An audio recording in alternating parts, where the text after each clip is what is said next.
you're doing it, right? Or hello and welcome to this edition, a very special edition of the DMZ America podcast. It is Sunday, July 21st, 2024. If you're listening to this podcast, you already know the big news that President Joe Biden has announced that he will not be running for re-election in 2024 and gave a full-throated endorsement of Vice President Kamala Harris to succeed him. I'm editorial cartoonist Scott Stantis, coming to you from the right.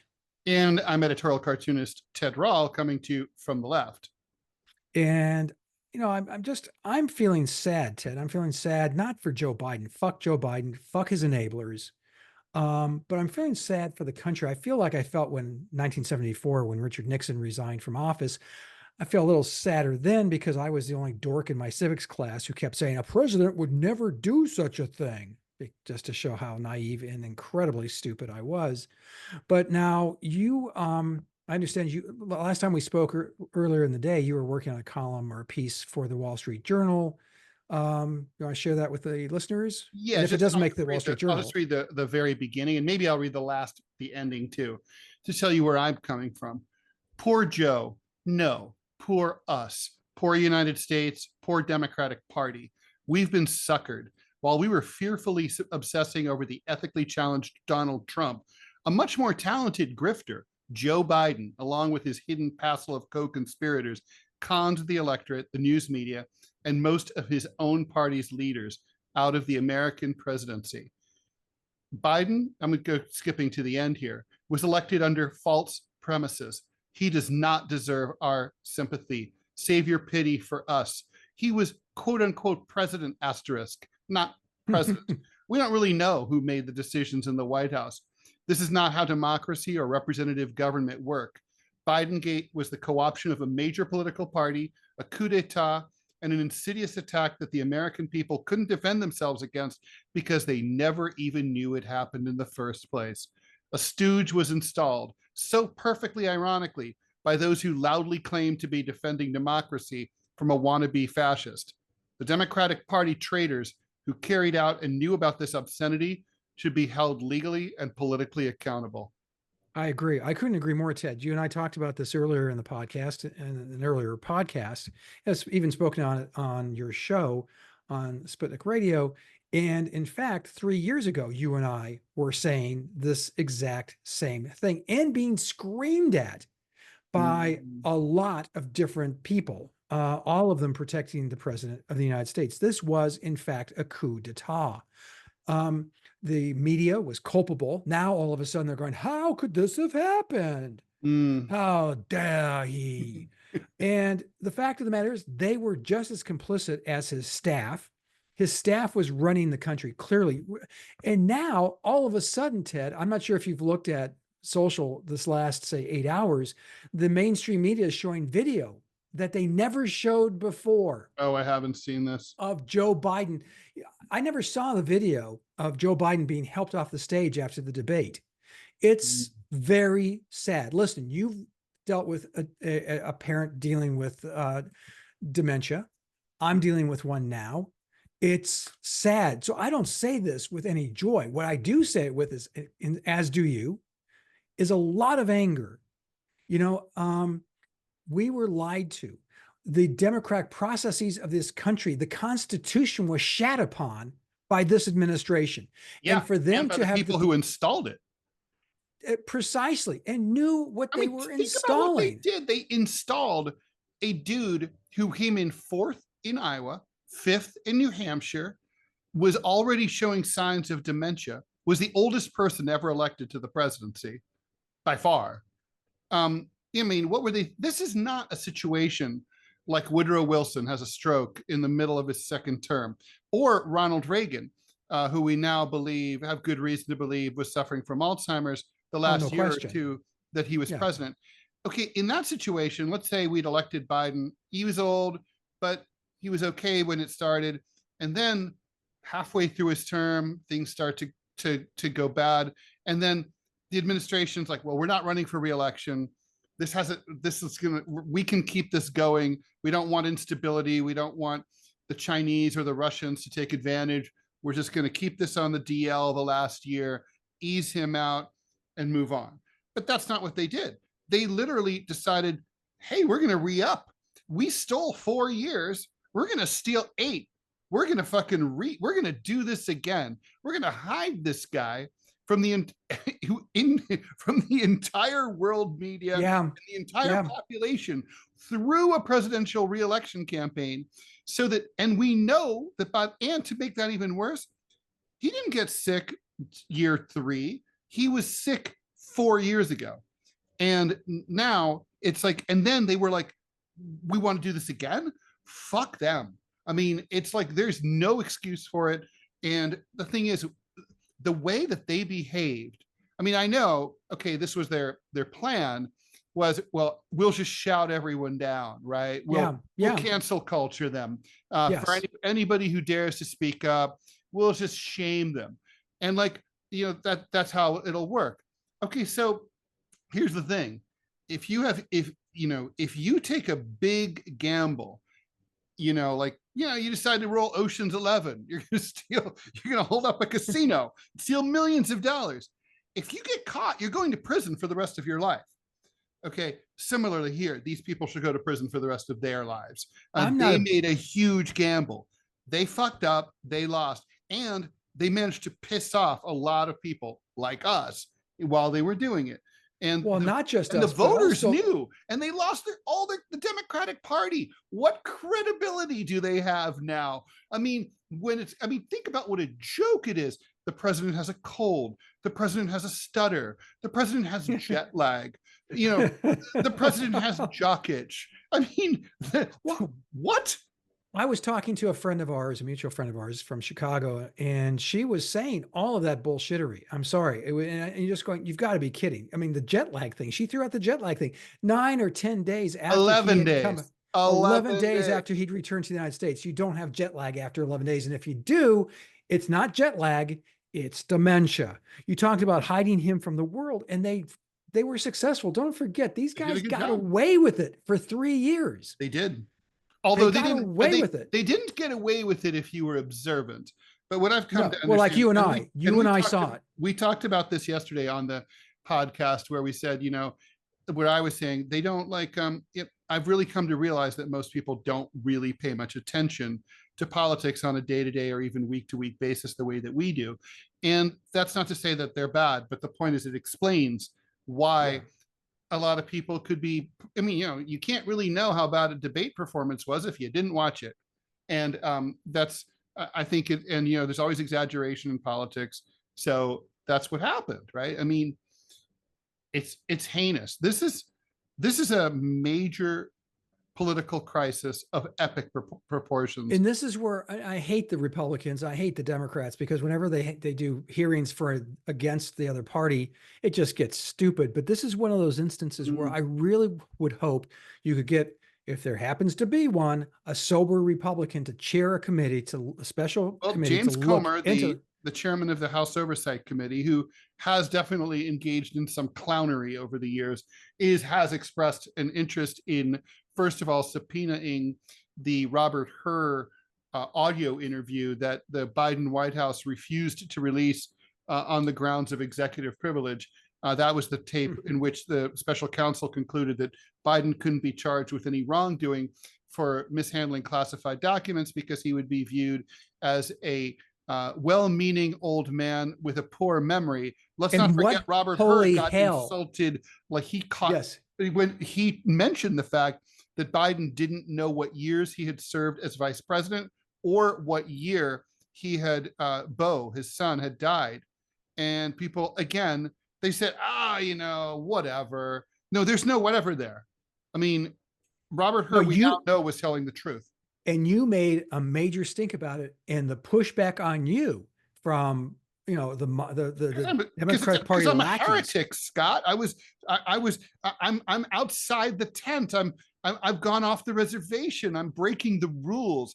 Everybody knows that when you lean left in the United States, you're supposed to turn a blind eye to any bullshit the Democratic Party does. You're supposed to ignore it. You're supposed to be like, oh, it's okay if Democrats do it, but if Republicans do it, then you're supposed to shout. And vice versa, Republicans do the same exact thing. Oh, absolutely. And it's like, how on earth are we ever going to have a politics that moves forward in any kind of meaningful way when the absence of integrity is so perfectly 100% on both sides. So when they have these hearings, and I hope they do, but they're going to become a fiasco. You and I both know they're going to be a joke, sure. and which is too bad, because I want to know, when did these assholes know it? And when did they know it? When did, I'd like to get the vice president's ass in there and ask her, Well, when did she you needs know? to answer that because she's the leading contender to replace Biden. So yeah. Now, looking down the road, I think the Democratic Party right now, the phone lines between all the DNC executives is burning up, because they don't know what to do, because now the president of the United States, the one who controls all of the delegates, who won every primary save one, is saying that I'm stepping down and they must vote for Kamala. They don't have to, by the way. That's no, they not do a not rule. have to. They are free to do whatever they want. But they won't, because if you're, as you know, Ted, you've been a delegate. If you're a delegate, you're a true believer. You're not going to vote against the interest of the candidate you were voted to support generally. But this, going forward, if However, the this is Democratic the Party, Democratic Party, man. They like to pull the strings. That's how we got into this mess in the first place. They did not accept that Bernie Sanders very well could have been the Democratic nominee in 2020. So they put their thumb on the scale. Jim Clyburn, the 19th century style party boss of Southern Black America, who controlled a giant swath of Black votes, basically orchestrated this kind of unconscionable, scheme, not illegal, but definitely dirty, of having Pete Buttigieg, Beto O'Rourke, Amy Klobuchar, etc., right? Maybe Cory Booker. They all flew down to Texas to simultaneously endorse Biden the night before Super Tuesday. And that was the final knife in Bernie's back. And I mean, Bernie did have one unforced error, which is he didn't campaign aggressively enough in the South. But the point is, we'll never really know if the Democratic Party had left well enough alone what would have happened. I doubt that Biden would have been the ultimate candidate who emerged. I mean, he was fourth in Iowa. He was fifth in New Hampshire. I mean, there was never affection for him within the kind of enthusiasm or affection for him in the party ever. Even when he was the nominee, he was just like, well, old Jot's the guy, who's going to beat Trump. And to his credit, he beat Trump. I've also been watching social this afternoon, how many of these lackeys are now saying, well, good way to go. You just knocked out the only candidate who ever beat Donald Trump. Well, to be fair, Donald Trump has run twice so far. Yes. And he's 50%. So you really, and they're most experienced, the most qualified person ever in the history of the human species to be president of the United States, got her ass handed to him by an orange dodo and lost because she was such an awful human being. Oh, wait, True. No, she lost because of, well, she lost because she was incredibly unlikable, because she refused to apologize for NAFTA, because she couldn't connect with voters, because she had contempt for any voters that had any kind of complaints about losing their job to globalization. Yeah, that's why she lost. Well, let me ask you this, Ted. I mean, okay, so 1974, Richard Nixon resigns the presidency. Gerald Ford ascends to the higher office, but the Republican Party, this was in August, I believe August 7th, right, when Nixon resigned. Yeah, it's around there, right? Yeah. So we are very close to that date. And if you recall what happened to the Republicans that fall in the elections, the midterms, to say they got their asses handed to them would be a gross understatement. True. The Democrats got a supermajority in both the House and the Senate, partially responsible because of Watergate. They lost the White House 2 years after that. Looking forward, you touched on it, and I think you're right. People, Democrats in particular, are super pissed off at the Democratic Party because all of a sudden they're going, they knew. Can I go off on a quick tangent here, Ted? Just say, you had two guys here on this podcast fucking knew it 3+ years ago and said it over and over. We don't always agree on our predictions. And by the way, I want to take a short little victory lap. I did predict. You did that it could happen over the weekend, and that it was imminent.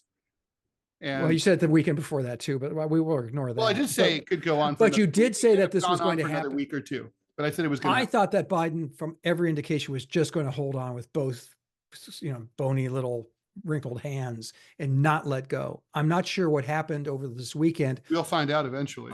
Yeah, I think it was a number of things, not least of which is this particular strain of COVID it's a really bad stomach flu, is how it presents itself initially. If you believe for a minute that he has COVID, which I do not. Oh, really? No. Why not? I think it's a total fucking lie. You think he just has a bad case of the olds? To support that. I think what's been happening for the last 3 weeks since he fucked up the debate, right? He's been trying to, he was pressured by people like us, go out there, have unscripted interviews, show that you can answer questions spontaneously, don't read off the teleprompter, blah, blah, blah. Well, remember, let's not forget the order of things, right? So the first thing he did was that interview with Stephanopoulos. You'll see, I'll be awesome. He wasn't awesome. No. Then there was the NATO. He hosted NATO, and there was the NATO press conference. He was not awesome. Could have been worse. Could have been better. That's a hell of an endorsement. Then there was the Lester Holt interview, also very less than awesome.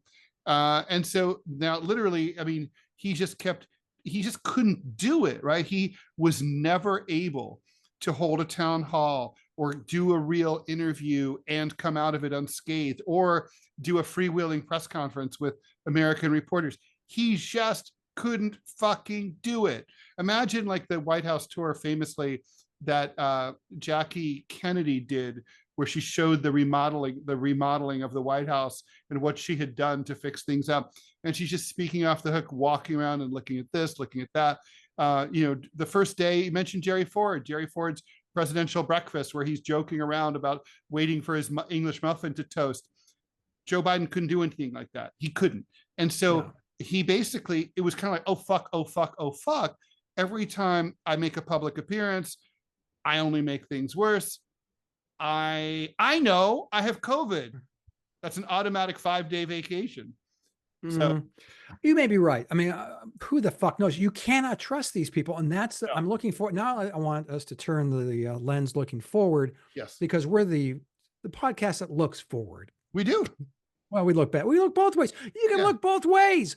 You can look at the history of this and see where he stands and what he did and how he did it and how it stands in contrast to other presidents, or frankly, other presidents who were just as. This is a grotesque scandal. I mean, this to me is on par with the election of 1876, where basically the guy who lost was installed in order to allow racism to truly bloom in the South. After and destroy Reconstruction. Rutherford B. Hayes, though, after his term, he said he's only going to serve one term, and he did it.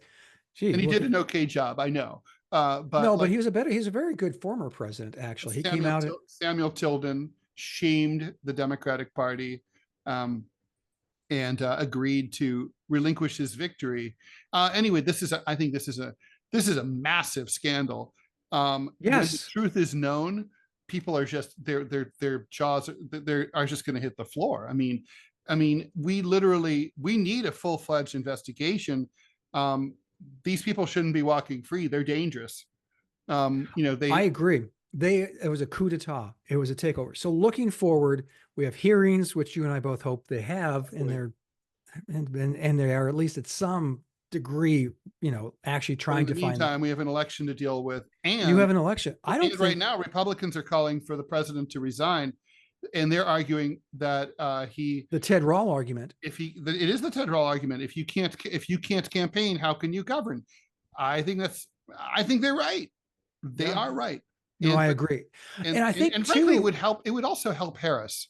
Yes, very much, because all of a sudden you're going to be flooded with daily photographs of her in the Oval Office, on Air Force One, addressing crowds with the presidential seal on her, on the phone with foreign leaders, with allies.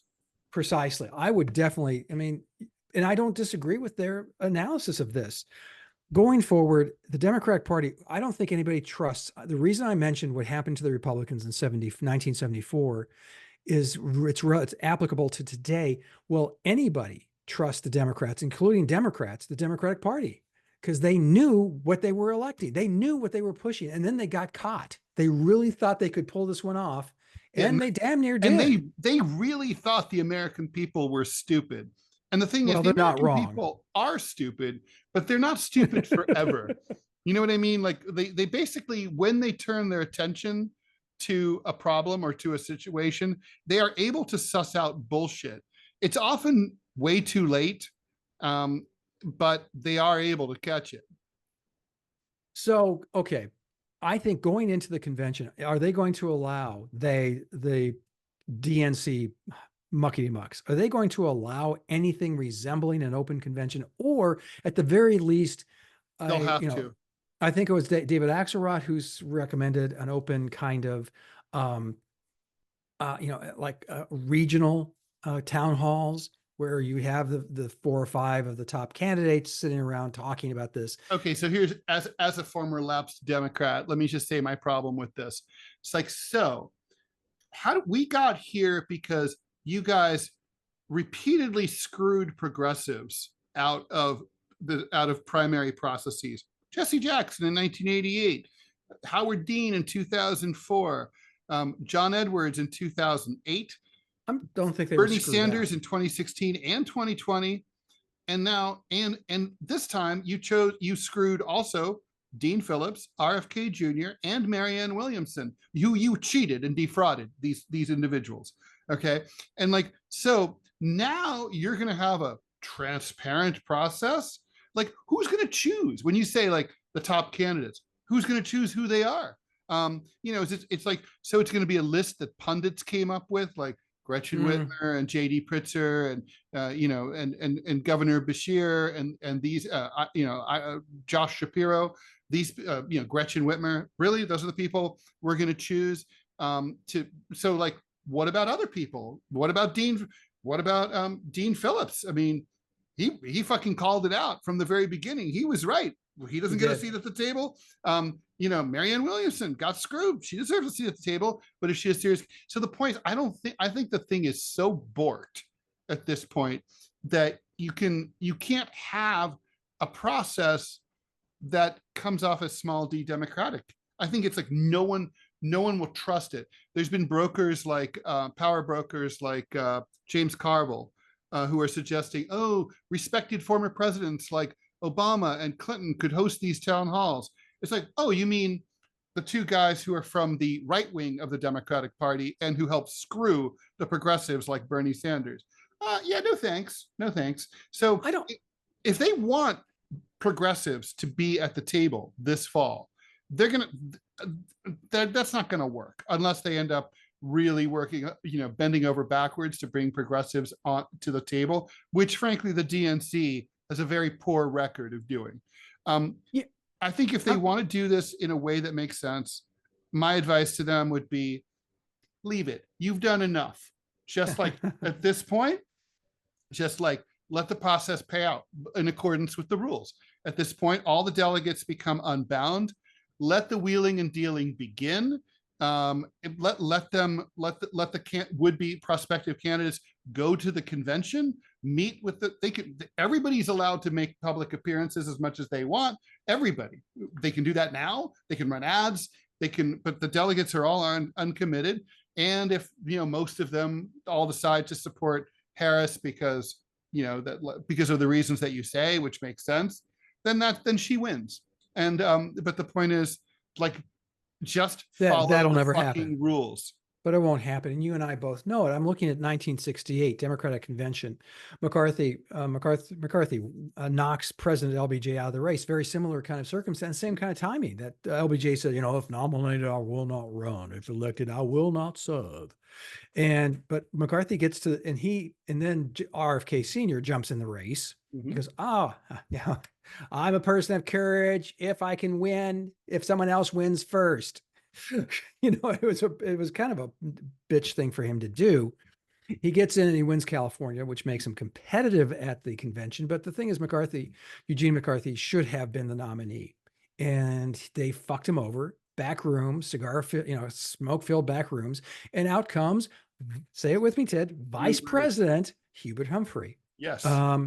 who, initially was not doing so well against Richard Nixon, but then, and because the South was also taken away with the Dixiecrat candidacy of George Wallace, but Humphrey righted the ship and damn near pulled it off late in the game. And So might have if Nixon hadn't treasonously made a deal with North Vietnam. well, anyway, so going forward, okay, here, we had to guess, and so far we've been pretty good at guessing. Yeah, we've been pretty good. The convention happens in 2 weeks. They don't have the 3 weeks. Virtual roll call is in 2 weeks, which they postponed by 10 days, which was unheard of. Well, so I'm wondering, will they still want to go ahead with that or not? No. They should. They should if they want to lock in Harris. Right. But it would be a mistake, I think. I think so too. And I think they have to. I don't think Harris should have to. They have to regain the trust of Democrats, let alone the trust of moderates or centrists, all 5 of them in the United States. And not to mention Democratic donors who are completely on strike now. Yeah, they've closed the checkbooks. So if it's Harris, who do you think would be the vice president? You said a white dude. I came to your way thinking. I've seen some funny memes saying like one of them was a picture of a wine menu, and it's like Kamala's choices for vice president. It's like, white wines. This white wine, white. Yeah, it's going to be a white. Look, here's the thing. It can't be. First and foremost, it can't be anyone who shows her up, anyone who has a lot of charisma, anyone who people would be excited about. It's going to be a Tim Kaine type choice, like bland, boring. So someone like a null, like a Joe Lieberman, a null quantity, right? So I think you're looking at, probably you could do Josh Shapiro. It gets you Pennsylvania. It's got a little bit of history in it because of he's Jewish, a little bit. Alan Bashir from Kentucky maybe gets you the sort of anti-Vance, like hillbilly elegy kind of thing going on. It's going to be someone like that. It's not going to be a person of color like Cory Booker. It's not going to be a woman like Gretchen Whitmer, and especially it's not going to be someone like Gretchen Whitmer who has charisma, and it's not going to be Gavin Newsom who has charisma. It's just not. It can't. I think my prediction, if I can go on record now, it's going to be Scott Kelly, senator from Arizona, husband of Gabby Giffords. He's the astronaut, right? He's an astronaut, former military guy. The only thing flies in the face of what you just suggested is he does have enormous charisma. I've met him, and he walks in the room and you go, holy God, yeah, I'll follow this guy into bullets. Yeah, so he's absolutely. So who's the governor of Pennsylvania? I forget the name. That's the Josh Shapiro. He's on the short list, which Shapiro, with an ethnic name, a Jewish name, coupled with obviously a woman of color running. Does that create? Well, it could be a little bit too many Jews in the room, considering that the first gentleman is also Jewish, right? Is he? Yeah. Well, and so how does that play to the kids who on the campuses and the pro-Palestinian idiots who, from my perspective, I suspect younger voters, but younger voters don't fucking vote. So no, if Harris, I've done some digging. This is going to be all about policy. Look, this campaign, if I'm advising Harris's campaign cannot be at all based on identity politics. It cannot be based on her story, the little girl on the bus, Black, Asian ancestry, she's a girl. No, it can't. And it can't be about anything other than policy. That's it. You got to come up with 5 great policy positions, 2 of them cribbed from the Republicans to suck the wind out of their sails, and 3 that are popular that nobody's thought of before. So I think, for example, what are Republicans really pissed off about? They're pissed off about high prices. Don't frame it as inflation. Frame it as high prices. If I'm Kamala Harris, I go into crowds and I say, hey, everybody, I'm 60 years old. She's going to be 60 years old like next year. My entire life, prices have never gone down. Anyone here think that prices are ever going to go down, ever in your life? And everyone's going to laugh, right? It's like, she's going to be like, no, prices are never going to go down. We're going to try to keep the rate of increase low. But what we need, the answer, I can't make prices go down, but I could make wages go up so that you can afford to pay things at the new high prices. $25 an hour minimum wage. It brings in some of the Trump populist vote, the people from flyover country, and makes the progressives happy. There's a good argument for it. The minimum wage should be $30 an hour if it had increased in accordance with the official inflation rate since the end of the Vietnam War. It would be $30 an hour. Should she go full frontal progressive? I mean, Trump goes to his base. No, she should steal the migrant thing. President Biden closed the border. I'm keeping the border closed. I'm finishing Trump's wall. When Trump said that we shouldn't have open borders, I agree with President Trump. He was right. I'm closing that border. Steal that. There's no reason to. I mean, that shouldn't be a policy that Democrats endorse. Open borders are ridiculous. No nation state has open borders. So so steal that. The way that Clinton stole the crime bill and NAFTA and welfare reform from the Republicans. Steal some shit from Trump and then give people less reason to vote for Trump. She's got to be a policy pick. It's got to be all about that. Vote for me. I'm going to directly influence the things that you hate. I'm going to fucking fix this broken Obamacare thing. I'm going to do something, I'm going to go after other stuff like health, like college tuition is insane. We're going to do stuff to make housing more affordable. We're going to, that kind of stuff. Yeah, no, that's if she goes after those types of topics and is offering actual solutions versus. Also, we're out of Israel and we're out of Ukraine. No, I don't think you can do that. I just don't think you can do it. And you don't go out of Israel if you're looking for Jewish donors to the Democratic Party, Ted. You just don't do it. What? She's more skeptical about Israel than okay, that's fine, but you don't turn your back on him. You don't walk away. You could also there is a middle ground too, right? You can tell the Israelis, look, we're going to continue to be your allies, and if anyone attacks you, we will help you, but we're not sending you any more weapons or any more money. You've had a good year to kick Hamas's ass, and now you're on your own with that. If you haven't managed to finish the job, we have needs back here in the United States we've got to take care of. We have people sleeping on the streets. We have people who can't afford drug rehab. We're gonna, who need help. We're gonna take care of them first. And she can do something like here's the wonk in me coming out big time, because I draw for the Dallas Morning News as well, and Dallas is handling the homeless problem as well as any city in America. Yeah, they really are, without being assholes. Yep. They have criminalized sleeping on the street, but they come up to you. It's very much what New York had begun to do years ago, which was they'd go to homeless people and say, listen, we've got these services. We've got a bed for you waiting here. We've got a meal waiting for you here. Come with us. And if you go, no, I'm not going, I'm waiting for the Kaiser.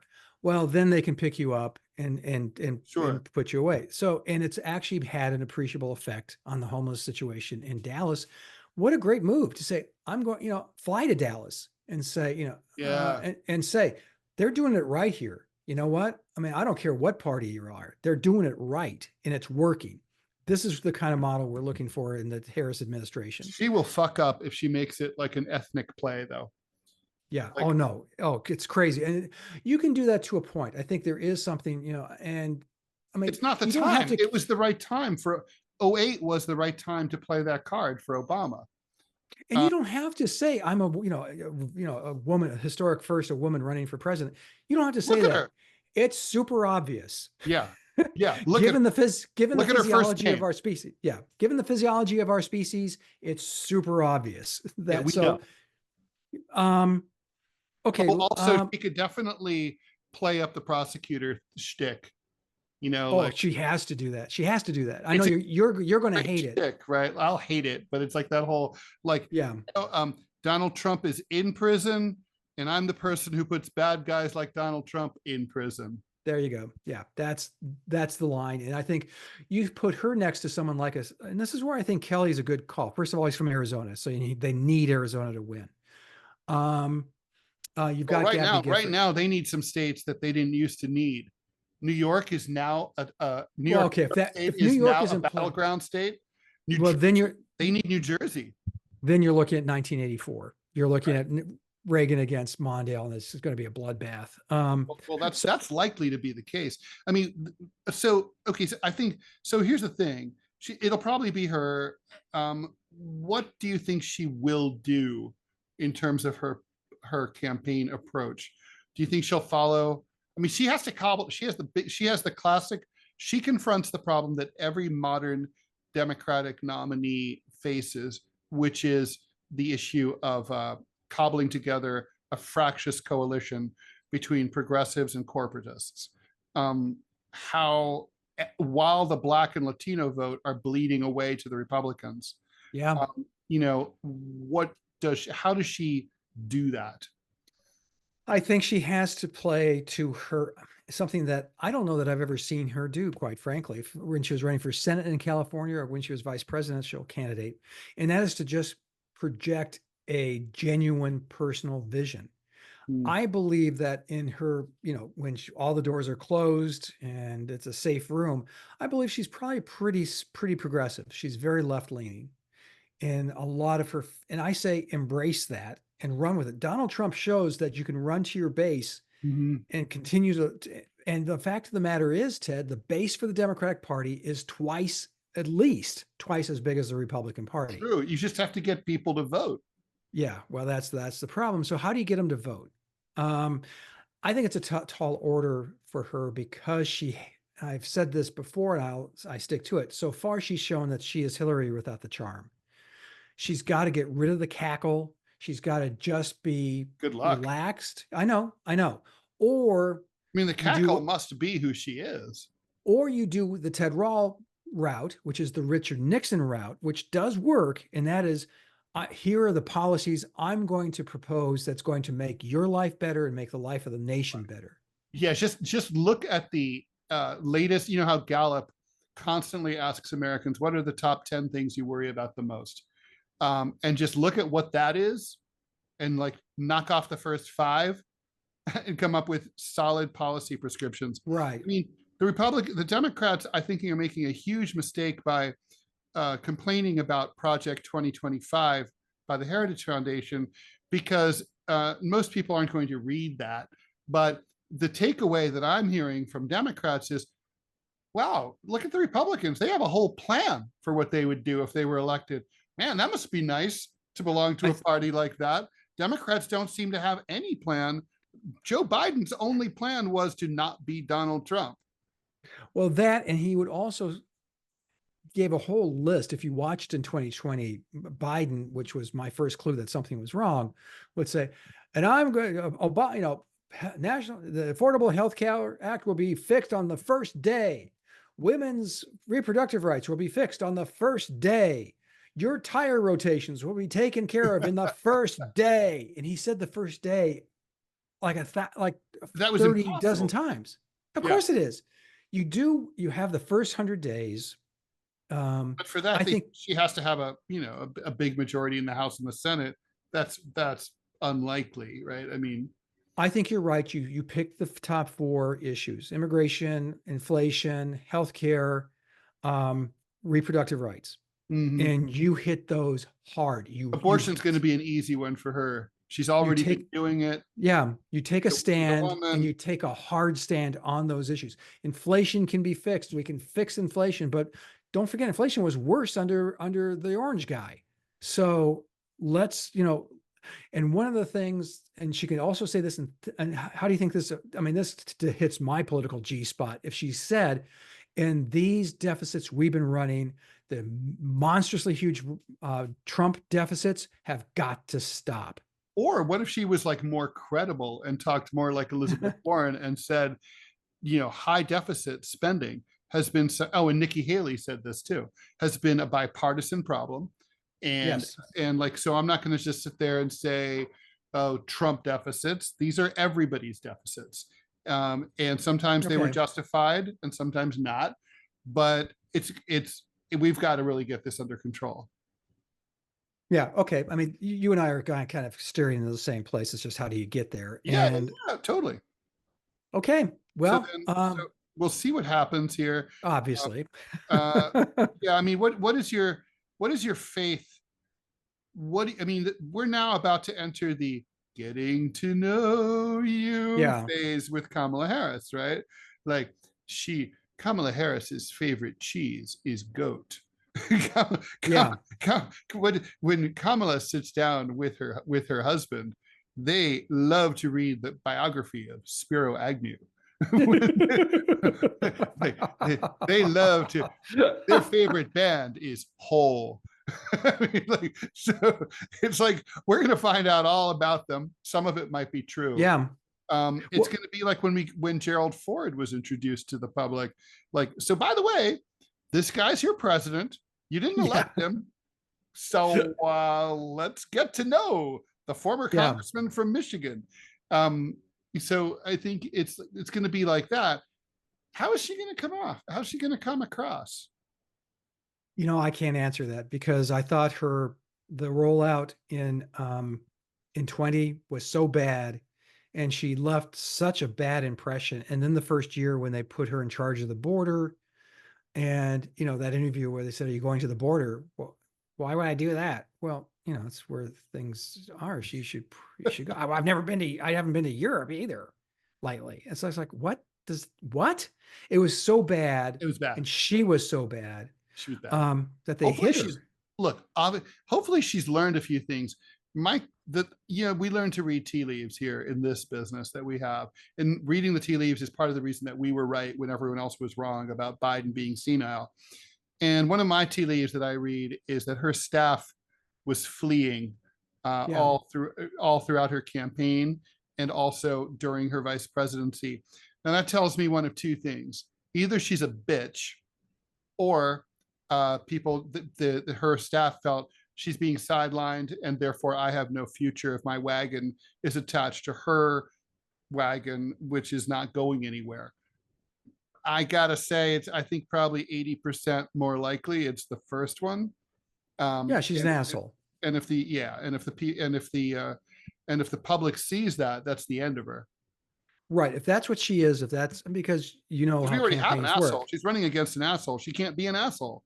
She's a different kind of asshole too. I mean, it's not like she's not the kind of asshole someone likes. Donald Trump's the kind of ass people love. He's the kind of asshole that guys in the clubhouse like. Yeah. That's his appeal. She doesn't have that as far as I can see. I don't know. You could say it's sexist. I mean, there may not be a type of asshole that that people like. That just may not. I think if they're competent, again, you're right. This is a male, obviously, but Rahm Emanuel won 2 races for mayor of Chicago, knowing everyone in the city, knowing this guy's a flaming dick. And Giuliani, same thing. We all knew he was an asshole, but we were okay with it. I think Andrew Cuomo, if he wants to be mayor of New York next year, he can be, and people will be like, oh, we need an asshole. Now with her, and you're right. Is there a sexist element? There's going to be one anyway. Yep. So they've got to, I hope that they don't try to soften her up. I'd like to see a Golda Meir versus a, I think we're both visual people. I mean, I think her visuals look great. I mean, she dresses great. Her hair is great. I wouldn't really change that up too much. I mean, maybe you can do a little nip and a little tuck here and there, but I'd leave the visuals there alone. No, I would make the visuals put her in serious situations, looking like a serious person. Because if you're going to go with, and I agree with you, a policy-driven campaign, you're going to have to project a level of competence. But you're also going to need that human thing, like the famous picture of FDR in the 1932 campaign, sitting on the railroad track with like coal miners and rail workers. And you're just like, wow, that's so cool. You're gonna have to have moments like that where she, Yes, and see how she handles it. That's where the humanity comes in. You know, Hillary would do that, and you could just tell she was incredibly uncomfortable and just came off horribly. Um, yes, so I don't know. I don't know what kind of person Kamala is, although I've heard from friends in California that she's not a great person. They do not like her. Many people who worked with her in California no longer do. yeah, that's Um, bad. I that mean, they're that going to need to really personalize her and hopefully have it come off as apparently true, right? I mean, they need to go in, she needs to invite the press into her home with her husband and show her like hanging around, like watching TV and like hanging out with her kids. I don't even know if she has kids. I assume she I has don't think kids. so. I thought he No? had kids. I don't think so. Oh, really? Does Oh, she? yeah. Yeah, maybe she's but maybe oh, yeah, that's right. She's a stepmom, right? She's Mamala. Yeah. Remember? Yeah, which I think is hilarious. I mean, Yeah. that can be charming if you have a good relationship with those kids. Actually, that speaks highly of you if you have a good relationship with your stepchildren, I think. Yeah, it really does. So, it's going to be the next week is going to be fascinating. I suspect the Democratic Party will fuck over its membership. What do you think? And define how. They won't do any of the open Well, they primary. They don't won't do have any much of the, time. they don't. Well, that's the point. So they're not going to have any of that, but they're not even going to entertain it. It's going to be, okay, he's released his delegates to Kamala Harris, which he can't do, but he's going to do. And Yes, that's I how agree. It's this is going to be going to like play that. out. Interestingly, at the convention, do you have Biden show up? Oh God, I hope that Biden resigns soon, like tomorrow. He That needs. won't happen. You think he'll? Okay, well, you sure you want to go there? You think he's going to finish? Do you think he's going to finish his term? Double or nothing. Yeah, I think he'll get fit. Yeah, I think we didn't bet it. Well, we bet a beer. I guess this would be two beers. Yes. I That would say, that taste of that I would first think, beer is already going down nice and smooth. I think he's going to hold on. They're going to say, he's going to, there's just so much, there's not much time left. Mm. So what's the harm? I think American people can kind of probably go, yeah, okay, we can live with that. I think it's wrong. You think it's wrong. You and I agree here on that, but Yeah, I'm that's not how so it's, sure about like what's going to happen here. I think this all has to sort itself out. I think we will know a lot more in a week about whether his presidency will survive. Um, I'm more than 50% thinking he will resign before the end of his term, but it's not. But I'm not at 100% or anywhere close to it. We'll see. All right, so I do think, but I think we're in agreement otherwise. And this is going to be a fascinating fucking yes. cycle.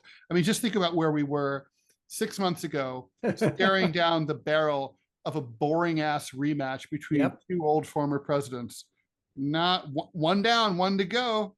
Trump could. Oh, he looked terrible. I'm sorry. His convention speech and if you watch the rally, he just blathers, I mean, That's what he incoherently.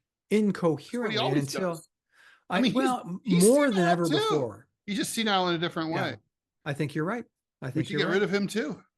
Well, I'd like that, but okay. I mean, really, From your truly. mouth to God's ears. So before we wrap things up, Ted, where can we see things all Ted Rallian? Please go to raw.com, RALL.com. There's my radio show, the final countdown, Monday through Friday, 10 to 12 Eastern on Rumble and on Sputnik News. You can go to whowhatwhy.org for the cartoons, and you can go to gocomix.com/Ted Rall. And you and I are both on Centerclip, which is an app that you download on your phone. And Scott, where can we get all things Scott Stantisian? Well, and on Center Clip, they're like short podcasts, 30 seconds, no longer than 5 minutes. And it's things like today, where you can get short takes on, breaking news from Ted and I and other really pretty interesting lineup of contributors. For my work, you can go to gocomics.com/Scott Stantis. You can go gocomics.com/Prickly City. You can go to Chicago Tribune, go to the opinion section, see the cartoons I draw for them. You can go to Dallas News to see the work I do for the Dallas Morning News. And now Smirkonish, William Michael, not William, Michael Smirkonish, in his website. I draw for that now. You can go there, smirkonish.com. And there you go, Ted. So, okay, Love the it. coming weeks. All This right. is going to be fascinating. We're going to drop another pot on you probably in the next few days. Could well be. All right, Scott, thanks for coming on a Sunday at the last minute, and everybody have a great week. Thanks for listening so much. Take care. May you live in interesting times. Yeah, Oof. that's, you've already gotten your wish.